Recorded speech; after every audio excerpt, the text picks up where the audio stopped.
Solar. De lună este în spate. Păi ce la bunică? Vedem bine. Cam bate ce treci, De ce e lipsa? Ce e asta? Când nouri acoperă luna. Soarele s-a pus după deal. Nu e aici, aici e răsărit de soare trășit. Așa. Foarte frumos. Bine, uite acolo luna, eclipsă. Uite luna. Bine, nu înțelegem, vrem o Vezi luna? Nu tremura. A mine se vede foarte bine dacă am să vine. Da?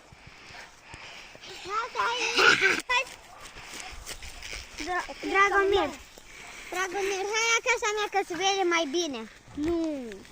Aici se vede cel mai bine. Solar, a doua parte. Prima dată văd.